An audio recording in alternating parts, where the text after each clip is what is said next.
because at some point in our lives, we're all going to face some sort of barrier, right? And so lacking coping skills, if you teach those young, like we teach the ABCs and we teach 1, 2, 3s and colors, positive coping skills when they're faced with things like sexy red, they are confident enough to know, hey, I don't have to conform to this. And if I feel uncomfortable, how can I process it from a healthy perspective? Not, I need to use substances or I got to do this to fit into the status quo. Hey, Michael Tolbert, Married People's Business. I'm here with my beautiful co-host. Hey, everybody. Shalise Tolbert. Glad to see you all again. Welcome back. Oh, man. And we are here with another doozy, and we have a beautiful couple.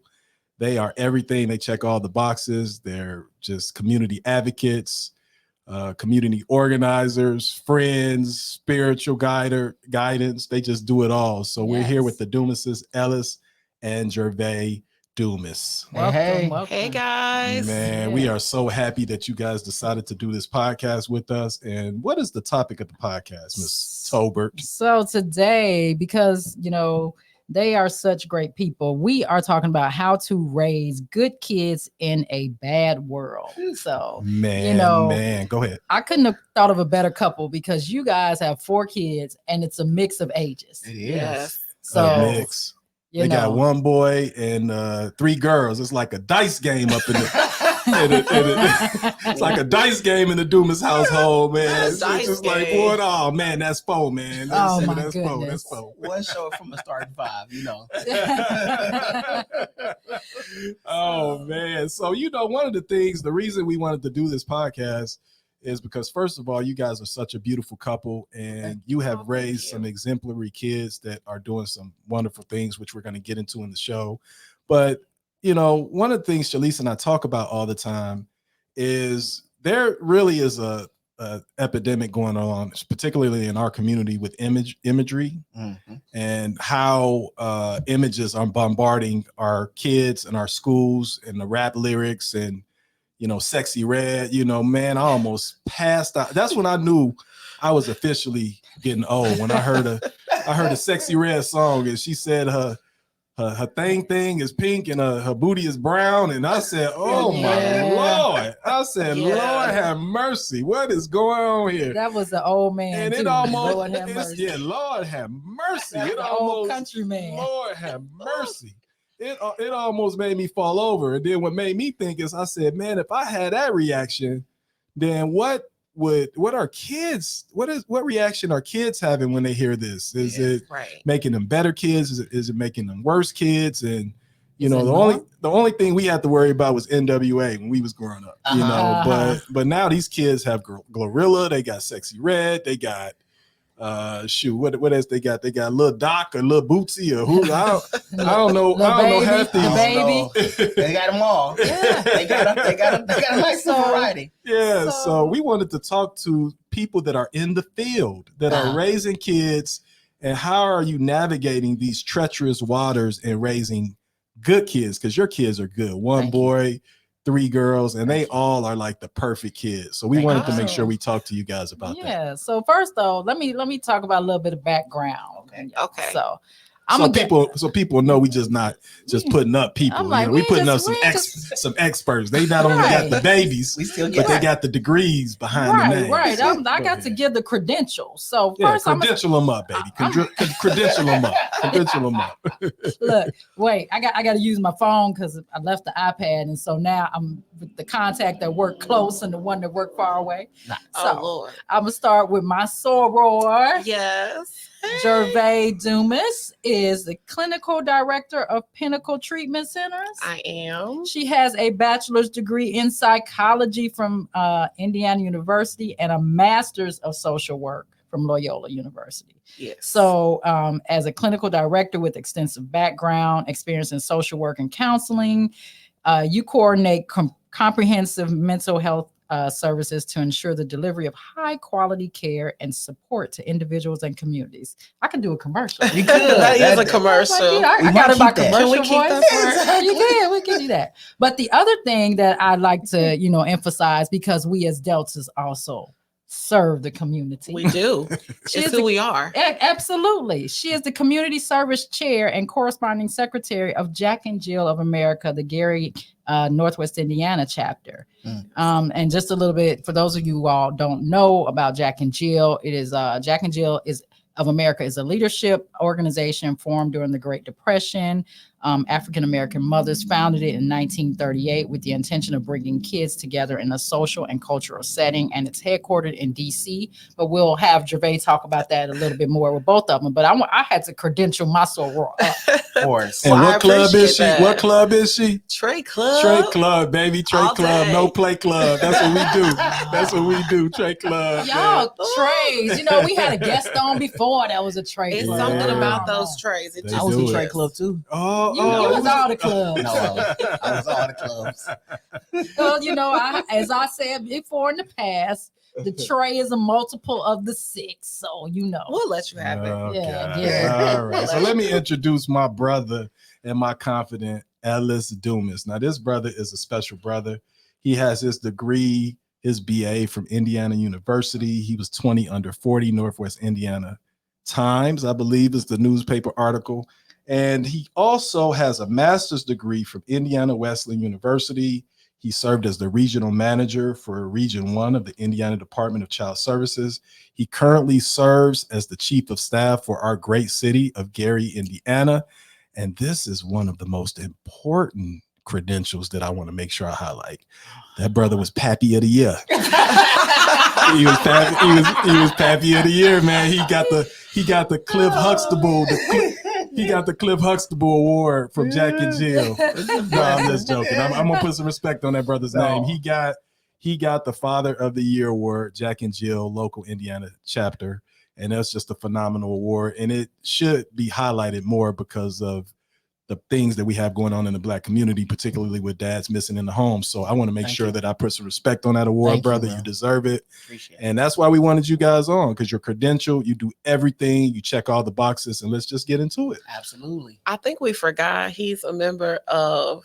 Oh God! You know what, Gervais, Trey felt Club. like- Thank you, babe. I appreciate that. Thank you. Because he wasn't gonna say it. Because my soror did introduce me as a soror. So I just kind of felt like we are not going to leave In the our land of Indiana. husband. Thank you. Okay, so that's a great wife. he pledged a. Well, how should I put this? Let me see. How should I put this? Look at him. He talking about, is he in the right camera trying to pose and right put up some camera. gang signs and He stuff? is a proud member of Alpha Phi Alpha, A Phi A, the good brothers in the Black and Go. Yeah. So did I put some respect on your A little fraternity? bit. You didn't say it was the first. The first. Uh-oh. You know what? But y'all wasn't the first to be incorporated though. We were the first. Kappa Alpha Psi was the first to be actually officially incorporated. Sure, says the attorney. All right. Yeah, Okay. all right. Now we got all the pleasantries out the way. So we got the part, the D9 is fairly represented in this program. So let's get to it.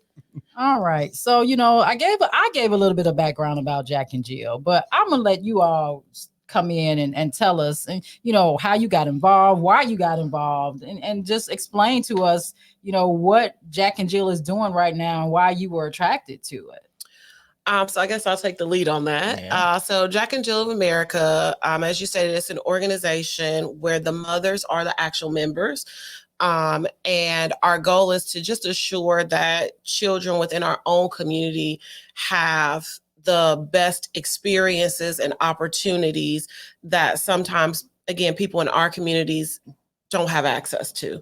So doing things like arts and community service and learning and just getting life skills that's going to be beneficial to them that sometimes, again, we feel could be lacking in our communities. So I became a member just last year, actually, in 2023. So we're rather new, but our children have thrived. They love it. They love doing the group activities. It incorporates allowing the children to develop leadership skills. I like that. Yeah. Teaches them the importance of community service and servicing other people. And for me, it's just been a wonderful experience. Cool. So with that, as Michael's talking about, Sexy Red and Glorilla and all these images that are coming through, not only through the music, but even just on, I guess I can still say it's television and streaming services and things like that. Is there something that Jack and Jill has been doing to address those types of images with the kids that are involved and you as parents, how you can be proactive in that? Absolutely. So the thing I like about Jack and Jill is that within the organization, there's also a teen group. So the teens, once you get into high school, they get to have their own team meetings, run it with Robert's Rules of Order, and kind of get they have elected positions, they hold their own meetings, they hold their own retreats. So it, again, prepares them for leadership. And so even nationally, we have participated in things like talking about the importance of natural Black hair and why that's okay, right? From a perspective of just trying to empower young girls to know that they don't have to fit a certain stereotype and that it's okay. So a lot of times Ellis accuses me of therapying everything and everybody. And so it's important that we teach the children. I know, like, especially in our community, we hear like, oh, you need God, right? You need God, yes. You need prayer, yes. But you also need healthy coping skills, right?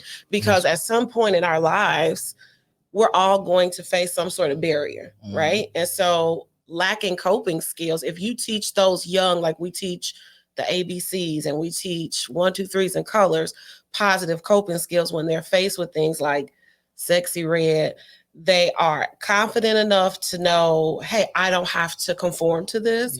And if I feel uncomfortable, how can I process it from a healthy perspective? Not, I need to use substances or I got to do this to fit into the status quo. So our teens also participate in terms of Jack and Jill with things like that as well, of which our son Ellis is the team president for this incoming year. So. Yeah, wow. Man, I told y'all that man, the Doomases, man. So they just leaders in everything. The kids do everything and just doing phenomenal things because of your parenting. So kudos to you. Now I wanna shoot this question to my brother Ellis because we talk kind of at a macro level about the family unit and how images impact the unit and how it's impacted our communities. I want to go to the micro level and just talk about father-son dynamic, because one of the issues that we have in our community is that there are not enough men in the homes. Absolutely. And what are we doing as men to make sure that we're raising men? Absolutely. So you have raised a great son, a great kid. So how did you do it? Tell our audience how, because that seems to be very difficult these days. Like raising a boy. You know what I mean? How did you do it? I first and foremost, let me just always say, I did not have a book, although I read a couple books, right? I did not, no one was there. Actually, my father, unfortunately, was murdered at a young age. So I didn't even have a solid example of what to do. So I will tell you a lot of it was me just trying to do some of the things that were right. And I must admit, I didn't always step the correct way. Part of the humbling experience, though, in raising my son is that when I didn't step right, I also took the time to sit him down and apologize when I did misstep or when I did give bad guidance. And that kind of let him know that we in this together. We had our son, we were 20 years old. Yes. So I was still a young boy myself, trying to raise a young man in our house. So it's not an easy thing. Also, too, I always try to be conscious of being mindful that, it's a generational thing. So when you talk about Sexy Red, this is one of the things that we try to balance ourselves out of. I try to stay in the know of what's going on with the teens. Matter of fact, I often hear from my sons and my daughter's friends. I'm the cool dad. I am. They always tell me I got that on, and I got that on today. So the clothes, I'll be having that on. So they'll tell me that in a minute. But when it comes to it, I always tell people, man, you got to be careful criticizing. You remember when your parents criticized your music? We can turn around and be our parents. And I was like, man, I never wanted to be like, I love Bone Thugs and Harmony. And I would bump Bone Thugs and Harmony on cassette tape in my room hard. And my mom would give it to me every single time. Turn that mess off. My grandmother, who was an evangelist, turned that mess off. Mm-hmm. I mean, all of that. So kind of growing up, I started to think about that. And I replay our generation versus now. So we had a Sexy Red in our generation. Y'all forget about it. Y'all don't think what's her name? Kelsey Acklese was Milkshake brings all the girls to the yard. Bring all the boys to the that ain't no. She wasn't talking about a real milkshake, but it was coded. It was coded. Okay, got a better one. Wait a minute, man. You just ruined my childhood. First of all, you was a grown man when Khalees was talking about milkshake. You mean to tell me she wasn't talking about milkshake? No, she was not talking about that type of milkshake. It was a milkshake. Ain't nobody listening to Michael. He knew. Wait, it's another one. What about My Neck, My Back? Yeah. Wait a minute. Wait a minute. You mean to tell me she wasn't talking about her neck and her back? She definitely was. You got to listen to the uncut version that came on BT late at night. Well, and we have this discussion often about the music because we came up in the golden age of hip hop. We know we were teenagers and in college by the time Lil' Kim came out. But before Lil' Kim, we had choice. We had Bees with Attitudes. We had BWP. Yeah, bees with problems, hoes with attitudes. I mean, we had, but that stuff, we had to go find that stuff. That was not getting mainstream play. It wasn't. And I get what you're saying. I think it's the thing about it is as technology evolves, they have more access to get to what they want. Absolutely. But you also got to give them the choices. So what we do often is we sit down and we have conversations about it. Okay. I tell them why I don't like it or why I don't want to hear it. But also, too, think about it. As technology evolved, we couldn't walk around with headphones until a certain generation got it, and you still had a big old piece on the side. They got earbuds. They walking around. The phone could be downstairs and it's in their ears. So I'm mindful that as raising children, it's one of those things that we truly do pray that whatever guidance we give them, they just seek it and learn from it, because you can't be there all the time, right? You can't protect them from everything. So you really got to be like educating them on the things they watch, the stuff they listen to. It's down to the point where people talk about this all the time. Some of the TV and cartoon shows, you seen Adult Swim, right? Yes. Adult Swim is still a whole bunch of cartoons, but it's extremely inappropriate cartoons. So what if our 8 and 12-year-old thinking it's a cartoon watches something like that? We have to tell them what's appropriate and what's inappropriate, and pray that they make the right decisions, because we were fortunate enough now they got their own rooms. So they watching their TV. I don't know what's on Netflix. They may have a secret passcode. You can put all those parental things in place, but it's really about spending time talking to your children about the appropriateness. And I was just going to say too to that, I think something that we do really well is we physically sit down at the table like 4 times a week. Yep. At least 4 times a week, and we eat dinner like that old-fashioned, old school. I don't care if we bought McDonald's. We're going to sit down, everybody's phone goes away, and we dialogue, and it's a judgment-free zone, so they can say like this happened or this song came out, and we're not like, oh my goodness, because the moment somebody feels judged, it's not a safe space. Yep. Now they're going to hide it. So it's not that the children aren't going to do it or explore. It's just about how comfortable are they to seek your guidance. So then when they do find, because our 8-year-old will come and say, I turned the TV, it was inappropriate. Wow. I'm glad you know that. But it's because when something inappropriate was on, whether like it was a cartoon, we didn't automatically pounce and scold her. We said, hey, let's talk about this. Why is this not appropriate? So now that she's only 8, she's quick to be like, oh, that's not child appropriate. I'm like, yeah. Right? Which one is that one? That's Julie. Is that the youngest one? Yes, that's the one we're gonna send over here to Tober to talk. But I was gonna ask the ages of your kids. So we got a 17-year-old. So this is a funny thing. We got at least 3 kids. Our birthdays in November. That means we stay around each other Valentine's Day a whole lot. Right. Okay. Not anymore. Not anymore. We've learned that lesson. We picked it up. But it took us at least 3 times to figure that out. 17, 15, 12, and 8.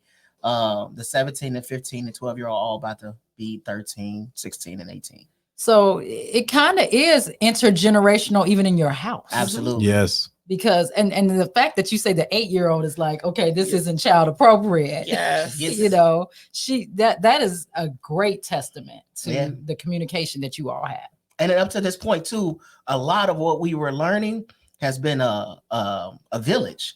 Like our great friends, they are part of that. We are careful who was around our children, and we consider like family and friends, but they help with that parenting. So one of the things I do, I don't believe in the spend the night. You can't spend the night. Wow. My mama didn't either. So my children will tell you, they don't even ask because they know there's 2 places they ever spent the night in their lives. And both of those individuals will tell you that's all they've been to. So we just don't believe in that. So, but because of that, I'm always mindful of, you know, who tells them what to do and tells them how to do it. But that's also a part of that. When I don't feel like I have the right advice, they'll heed from it, from the right people. You know, you having raising a boy, at some point you stop listening to your dad. You stop listening to adults, period, as a teenager, right? You got to put other people in their lives that they're going to listen to. You could say I had the same conversation with my son, even just last week. Told him something that he should do in order to get himself ready for the next football season coming up. I mean, word for word. I said it. It was like, man, he ain't listen at all. My best friend said it to him, and it was like gold, like a light bulb went off, and clouds parted, and then all of a sudden he got the best advice in the world. I'm like, what am I, chopped liver? Like, did I not just say that? But it's okay because that person can get it into him. I'm okay with it too. Absolutely. That's a word in and of itself. It sounds like you have some very dynamic parenting skills that allow yourself to be fluid. Absolutely. And not, as Gervais said, not judgmental. And it has worked. You've created a safe place. Like when we pick juries, you know, we're trial lawyers by day and podcasters by night. Yeah. But what you're talking about is kind of what we do when we pick juries. You know, if we ask somebody a question when picking a jury and they say something that we don't agree with, we don't jump on them because we want them to feel safe, because we want the information and we want the best jury. Yep. You want the best kids. Absolutely. So it all works out. Great. So there was some study I saw when we were getting ready for this, which it was fascinating to me. It was from the American Heart Association, where they did a study and they said that kids view, I guess they call it screen time. It's not TV anymore, but they have screen time that's about 7 hours. Yeah, You're supposed to have 1 hour, and kids in America are up to like 7 hours. So I'm curious as to how do you and Gervais balance the screen time? What do you do in order to make sure that your kids are not consuming too much screen time? I honestly, go ahead. It's a hard one. I'm just gonna say, oof. Yeah, it's a hard one. I must say, I'm not saying we sitting up here counting hours. There's a lot of technology that helps with that. With their phones, we have like that Apple Family Plan, so it tells us if somebody's kind of doing the most. You can kind of even see if they're doing like social media or games too long. Yes. But for the most part, you got to think about it. They go to school, and 90% of their work is on a Chromebook. Yeah. So they sit in schools for 6 and 8 hours a day on screen time. So already they busted that hour rule. Right. Yes. And I don't mind because, again, I believe in technology advancing. So it's one of those things. I think it's just the right type of screen time. So like we said, a lot of times I told my wife, we got this house now where there's plenty of space, where before we was confined, when we were renting and stuff like that and had the kids. I really am convinced we can have just one room and it'll be just enough, because when we're at home, we're always together. So we watch movies together. That's still screen time. Yes. But it's something that we enjoy to do together. So it kind of shapes what they do. And everybody knows we gonna pick a movie and everybody gonna do it together. So I don't know. I don't think we've mastered it, but for the most part, I think it's just about seeing what type of screen time they're doing. That's a great point, because yes, education has advanced with technology and utilizing the Chromebooks, particularly since COVID, because they were home and it was, you know, everybody was on a tablet, on a desktop or whatever for school.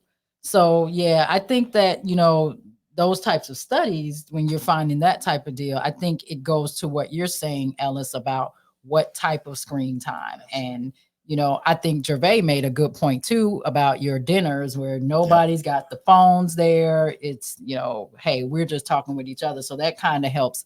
Sounds like it helps eliminate that too, and curbs their appetite for other things during that screen time they do have. Oh, it's hard. Yeah. I must admit, when you tell them to put their phones down, I mean, for all of us. Yeah. She works a very demanding job. I work a demanding job. And sometimes you're dealing with an aftermath emergency after work, right? You in your profession, you may get a phone call from a client at 7 to 8 o'clock at night while you're trying to enjoy each other's time. So it's a situation where it's hard. But we put a demand on ourselves. Gervais actually makes this comment all the time about making deposits, right? It's like a bank. Life is like a bank. If you make deposits when you need to make withdrawals, there's something there.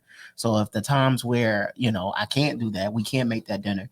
We've had enough dinners in this month that where if we miss one, okay, we're okay. We got enough deposits to make that withdrawal. But if you are always missing, you can't do nothing with a negative bank account. Right. And that's kind of how the family looks at it. You're going to feel the pain if you're always missing everything. Wow. I like that. Yeah. So I know one of the things, you guys are a extremely high profile power couple. So you're in the spotlight. My brother Ellis is the chief of staff for the great city of Gary. So that process, obviously there's a campaign process. Mayor Eddie Melton won, and now you went and you're kind of thrusted into the spotlight to a certain degree. Yeah. So how has that changed the rearing dynamic from, being, because both of you are just very low key. We know you're very, very quiet, unassuming, very humble people. So how did your life change, and what are you doing now, I guess, to make sure that your kids don't change? I'll start. So I think that we haven't really had to make a major adjustment from the perspective of we continue to live our life the way that we always have, where making sure that the kids know, are you always doing what's right? Are you always responding the way that you know to respond, right? Mm-hmm. So if they already have this skill set, these manners, they don't really need to shift or change. Right. So the foundation. Yeah, I'm very appreciative of that in terms of our family. And the other piece too, is that we spend so much family time together. I'm almost a little nervous since little Ellis will be going to college. And I'm like, how is this going to impact our family time? We play games, we play charades, we play Uno. I think I might have posted a couple Uno games because him and son, they get really into it. us four girls are always like, okay guys, it's not that serious. So it gets really intense Uno games. But I think that because we have already instilled that foundation with the children, they're very comfortable. They continue to be themselves. Has Ellis Jr. talked about any fraternal organizations that he's the fourth? Ellis the fourth. Oh, he's the fourth? He is. God, there's more than one of them running around here. Good Lord. Good Lord. Has four talked about the country has four. Oh, yeah. I have a cousin named Fo. So he's the fourth. Fo and them. Yeah. So has Ellis the fourth talked about any fraternal organizations that he's going to join? Do you know? I'm gonna sit back. Yeah. I'm gonna sit back on this one too with my soror. So we've had the conversation. Honestly, we've talked about more so than anything. He's actually he was born in Bloomington while we were in school. So it's already in his heart. It's already in his heart. Yeah, he was exposed to Greek life at a very young age. So he's been exposed to several. He's been to probates and all those type of things, but also saw the business side of it. So he understands it. I think the biggest piece that we've stressed to all of our children has been the difference between MPHC and IFC and PHA, and why those organizations have existed the way they have. And one of the biggest things we've requested our children is that, if anything, be a part of MPHC. And for our audience, would you like I'm sorry. The National Pan-Atlantic Council is the Divine Nine or the Black fraternal and sorority organizations that exist. The IFC is the I think it's called intercollegiate fraternal. That's right. Yes. And those are all the not minority, the majority fraternities that exist on campuses, your Fiji, things of that sort, and then your PHA, your Pan-Atlantic, which is all of the majority or Caucasian, mostly sororities on campus. And so kind of just breaking down the history, one of those things we talk about in our household is our history. Gervais' grandmother, late grandmother, who passed away, Sherry White, she passed away at 113. Oh, wow. And so this is a woman who was born without a birth certificate, right? Wow. Because she was still considered a part of America that didn't give all those basic rights. So she didn't even know how old she was until she was like in her 40s, 30s. She was 99 for at least 6 years that we were together. Exactly. Oh, Yeah, I wow. always joke about that, but she really was. She would always say she was 99. I'm like, Grandma, we've been together 10 years now. You can't continue to be 99. Like, when we gonna hit that 100? But nonetheless, we share that, and because we've had the chance, and my son and my oldest daughter had the chance to sit down and talk to her, talk about history. And when you've talked to somebody that's been through the Jim Crow era, that's been through she saw the perfection of the plane from the Wright brothers. Like, yes. for her, she would always say this: I would never imagine when FaceTime first came out. She said, I could never imagine being able to see somebody that's 100 miles away live on the phone. Yeah. They didn't even have phones when she was born, right? So she saw all these things, and she saw history. And so because of it, we've always talked about the importance of being a part of these organizations is because the historical meaning for it for us and your history. So that's all we ask. Of course, I would love my son to be a part of the greatest, oldest, and coldest fraternity that ever Here we existed. go. Mike's favorite colors. But pew, pew. I do understand. At least that we're not gonna get involved in this. that's another one of those parenting things. We let them make their own choices because I'm convinced. I tell my wife all this. I'm convinced my oldest daughter may not be a Delta, and that's okay too. I'm gonna need you to watch your words because words are powerful. The tongue is strong. That's so what the Bible says. She's a pretty girl. It's in the Bible. However, I'm gonna tell you something I never told you before today. Ellis. What's that? I helped charter the Alpha chapter on my undergraduate campus. Shut up. I did. Gosh. I was president of the Delta chapter at the time, and they needed the support, and we were right behind. Don't you tell nobody else that story. I'm gonna have to go see about that. Make sure you ain't in none of the charter paperwork. You got our secrets and stuff. But no, I appreciate that. I appreciate that. I went to a predominantly white institute, and we had a Delta chapter on campus. We had AKAs on campus, but they didn't have a chapter, and we had Kappas on campus. And so when the Alphas were trying to charter, all of us were helping them. Awesome. That's awesome. Because Deltas are about community service. Look at that. See, that's what it always comes back to. See, I know, but that's what it's about. That's what it's about, a shared unity of support, right? Right. And that's what I think being a part of NPHC, any one of those organizations, does for us in the real world. That's what I keep telling them. That's what I stress to our kids.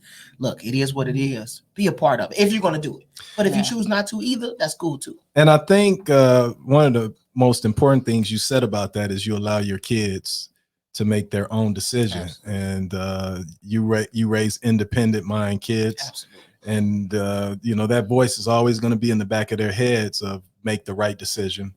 So we know what decision that will be for Mr. Ford. Oh boy! No, I'm just joking. I mean, whatever he pledges, he's a great kid. He's going to be an asset. It's okay. So whatever organization he decides to go to, and he just cannot under any circumstances pledge Omega Psi Phi. We both gonna be crying in our beer. Well, we both gonna be like, I don't believe this. No way. So getting back to the parenting, I'm going to get us back to this. So let's talk about some danger areas. Danger areas. Yeah, we could do. Yeah, you can go ahead and talk about that. So I guess, we call them danger areas, I guess, for lack of a better description for these things, because, when we were kids, and I think this goes with everybody, every parent, your parents are going to tell you who are your real friends, that type of stuff, or look out and, this person doesn't have any good intentions for you, things like that. So I think that was the biggest thing that we probably dealt with, because we weren't fully in the technology age as we came up. You guys are kind of the blend of that crossing over into the full technology and still having, what that parent is like, hey, little so-and-so, I don't want them in my house. They trouble. I know what their parents was like. Blah, they blah, got blah. roaches. They got roaches. Don't be bringing. We had roaches since so-and-so spent the night. So-and-so spent the night. That's the reason why you can't have people spend the night at your crib. They bring bugs and roaches and stuff. Bring the other family members. But go ahead. I digress. Would imagine. No, but we talked a little bit about at the beginning that started all this, some of the music that is like a danger area, or, access to what's on social media, internet. You mentioned their AirPods, cell phones, even something as simple that sounds as simple as food with Uber Eats or all these delivery services. What are the areas that you feel like you kind of have the most issues or concerns about when it comes to your kids with things like this?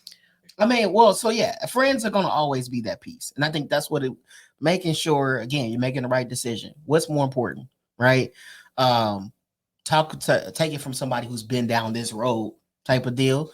Another big heavy one is I think peer pressure in general. That's a dangerous one.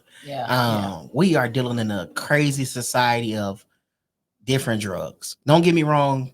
I think drugs have always been an issue. If it wasn't drugs back in the days of prohibition, it was alcohol and everything else. But now these things are killing people at an alarming rate just from the touch of it. So fentanyl is real, lacing things. It's messed people up that we've known, we went to high school with, right?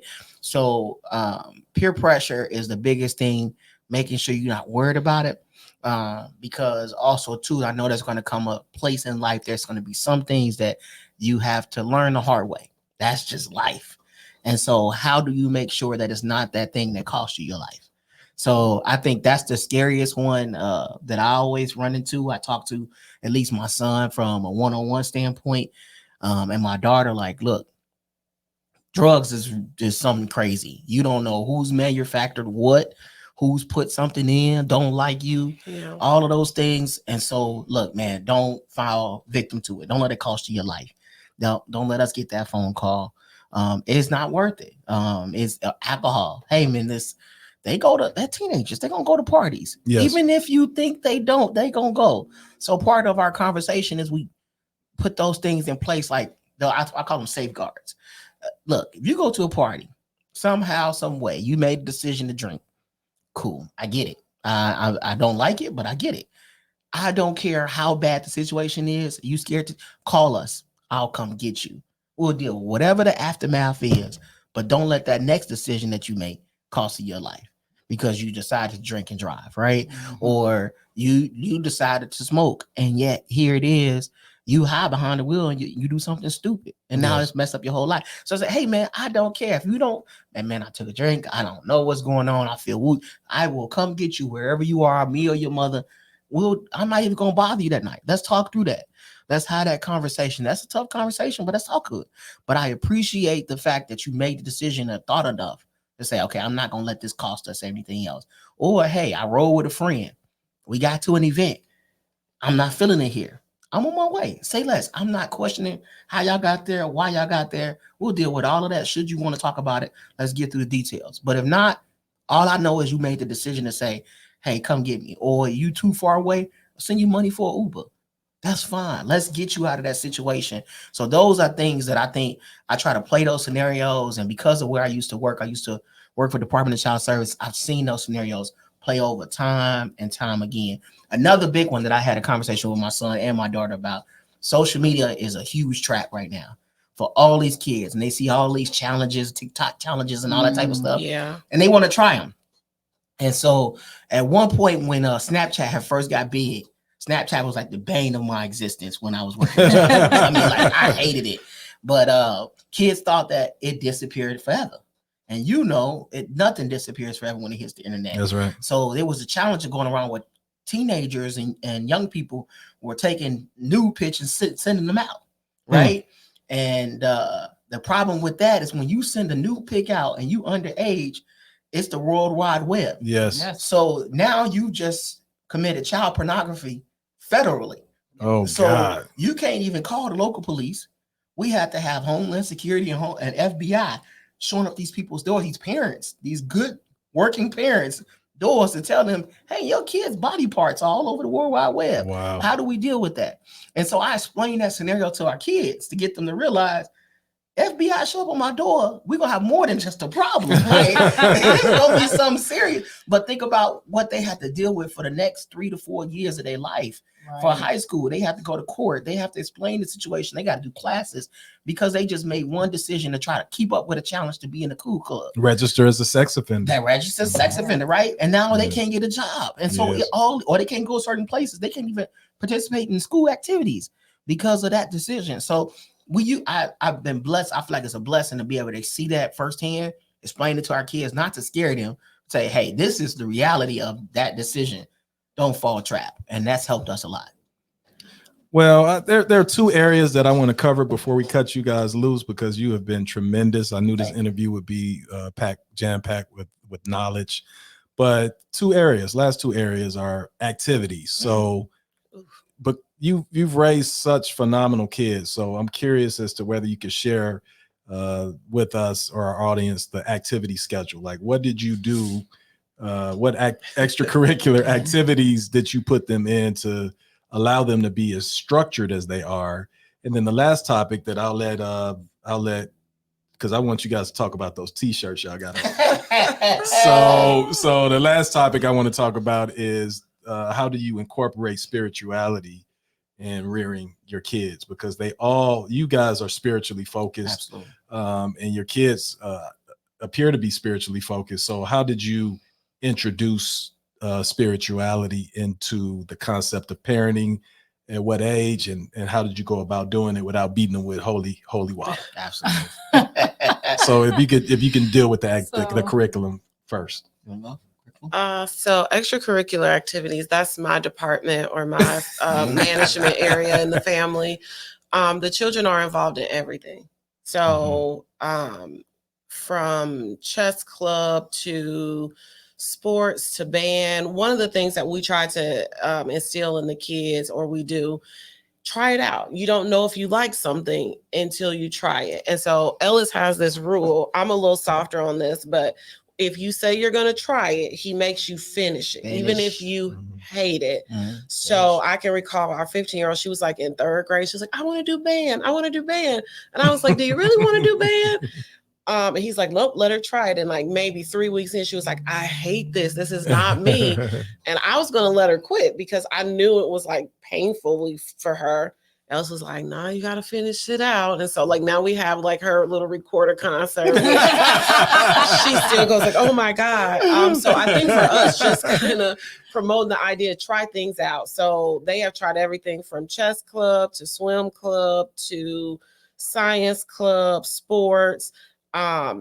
Just this year, our 15-year-old, as a freshman, she was like, well, I'm going to try track. And she was phenomenal at it to the point that I got to the first track meet and this kid is running. I mean, she's killing. I was like, oh, somebody's child is good. And they were like, girl, that's your child. I said, is it? Like, I had no idea. I was like, that baby is getting it. And they was like, that's JC. But again, you don't know these things until you try it. So I keep the schedule. I make sure that everybody gets everywhere. We have a family calendar now that the two older children are allowed to manipulate for scheduling. So sometimes I look and I'm like, where did this come from? Where did this come from? Add something to the calendar. they're constantly adding. But again, I think that goes to development and growth for them, being able to try things and being okay with not liking it. Yeah. Right. Because sometimes when we try stuff and we don't, because society sets this expectation, we're supposed to be good at everything. Yes. And none of us are going to be good at everything. So helping them to say, okay, try it. And if you don't like it, that's okay. Find what you do like. And the only way you can do that is through trying. So I'm the family manager. My 15-year-old is my assistant family manager now for schedules. We are old school. We have a calendar, like a written calendar in our kitchen with everything for every single person, including his meeting. So we know who's not going to be where, who's going to be doing what, to keep it organized. So I'm family manager. That is awesome. Wow. That is awesome. Delta. So we Oh, Not what it is. Oh God. And that includes community service. Like they are also required They do. to do community service at least once a month. And I think that comes from like my family background, my grandmother, my mom, who are like community activists. So that part is not really negotiable. But something my 15-year-old said to me just the other night, she's like, Mom, I'm really glad that there have been times where you told us we couldn't go somewhere. And I was like, that really means a lot. She was like, because there's kids out here. And, she's my little best friend, my 15-year-old best friend. And she's like, I see some girls that are faced with challenges now. I was like, my mom wouldn't even let me go. And she's like, and I'm appreciative for that. Yes. So they respect our no, which we don't. I didn't care if they did or not. I tell them all the time, like, look. Again, I'm trying to process through. Here's why you can't, but that's your background. That really made me feel good as a parent. Like maybe I'm doing something right here. That's awesome. That is awesome. So you talked about them talking about this spirituality within the family, and Gervais and Ellis came up in here in these t-shirts. And the t-shirts say faith over fear. So every morning, where did you get that from? I post this inspirational post every morning since 2017. Yes. And it started out for myself and to increase my faith, because you get notifications on social media when people like your stuff. And so I was at a place where I needed to be inspired. So I would post these every morning after reading the Bible or whatever. And then when people liked them, it forced me to get to that notification, look at it, read it again. So my hashtag has been faith. Not fair. Over fear. Faith over fear. So that came up in here in these shirts, because off the record, both of them, I was about to say Ellis, but both of them be messing with me about faith over fear. Not me. So go and explain y'all shirts and talk about how spirituality plays a role not only in your upbringing of your kids, but your everyday lives. Well, let me say first, we elected to wear these shirts because in all of the opportunity to be here with you both today, we also are inspired by you guys. Like the fact that you are dedicated to give of yourself to other people every day, that takes something. And that inspire. You can see how many people are inspired by that. Absolutely. Thank you. And it's a careful reminder every day that even despite it all, there's some good in Shalise, y'all. Right, Reverend Shalise. I have been so nice this whole time. And now when we come to the end and talk about spirituality, we come to talk about God, The law. on the Sunday in the podcast. But go ahead. So so one of the things that we chose as a family, it was a sacrifice, but we chose at a very young age of our children, since our son's been in school period, is that they would attend religious-based schooling. I know it's controversial. I know everybody's not a fan of it. Both of us attended public school. Proud graduates of public school. Not saying no knock to anybody's public school, but one of the things that we've realized kind of raising children is that we wanted them to have a faith-based foundation, and that we knew just what we were doing wasn't enough. at the very beginning. So we chose to put our children in parochial school or Catholic based education, so that they had the opportunity to expand their thought process of their faith. Give them a chance to hear from somebody else, hear from somebody different than their pastor that we selected for them, that they get to choose to really dig deep into religion as a whole and understand every aspect of it. I think that has been a huge contributor to where our children are today. The fact that they know how to pray. We're not Catholic, but they know how to pray with a rosary. They know different aspects of the faith, the history of faith, why we believe in, and they're taught it every day. Just like math and English, it is one of their core courses. And it has played a huge role, I think, into shaping our children to be a part and have a faith driven journey themselves. And they've chosen to continue that journey. And we are so grateful for it.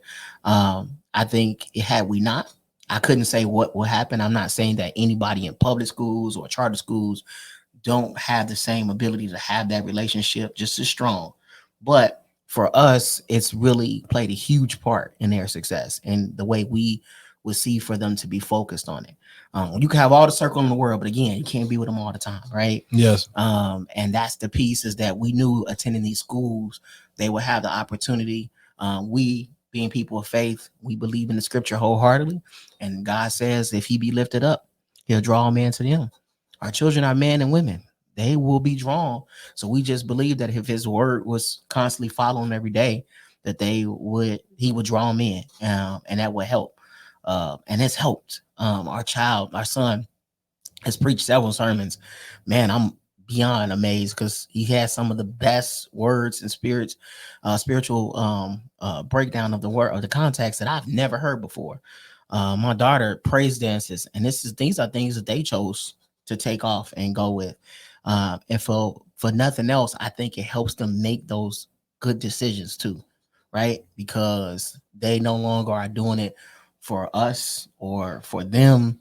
They believe they're doing it for God. And it's, and I applaud both of you, because in the day and age we live in, people are running away from faith and not running to it. And you can't even really talk about religion in the schools anymore.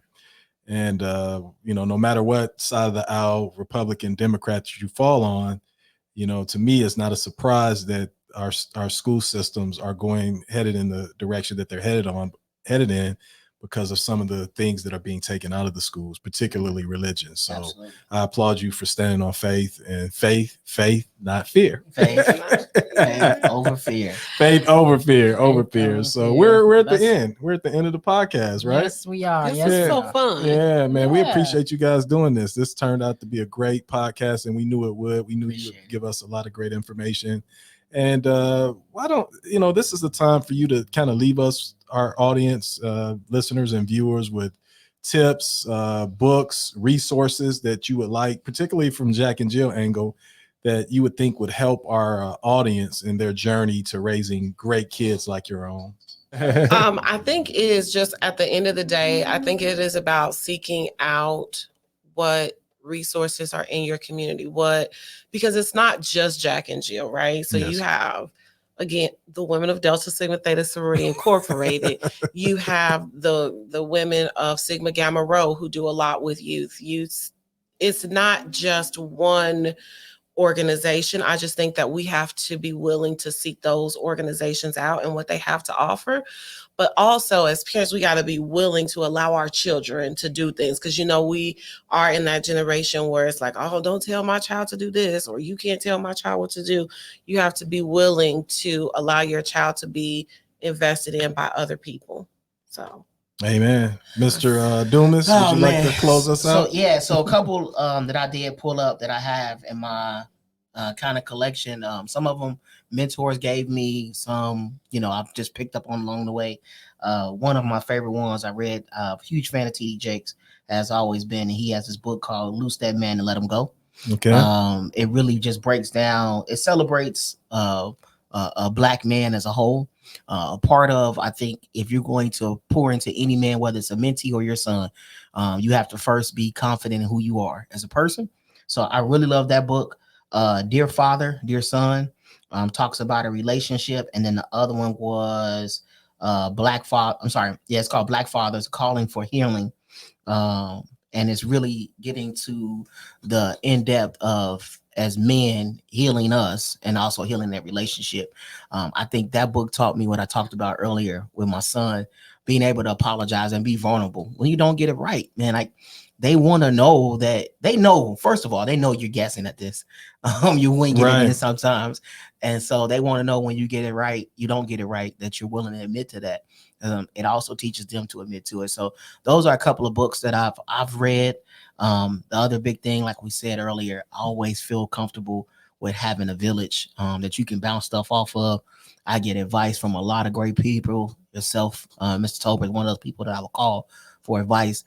I call a lot of them people about, advice on how to raise my son. Hey, I dealt with this situation. It's a blessing to be on the receiving end of that, and also sometimes be on the other end of that to give the advice. So tell everybody out there, look, you're not gonna get it right all the time. It's okay. Call somebody, bounce it off somebody, and even if you don't get it right, apologize, keep moving forward.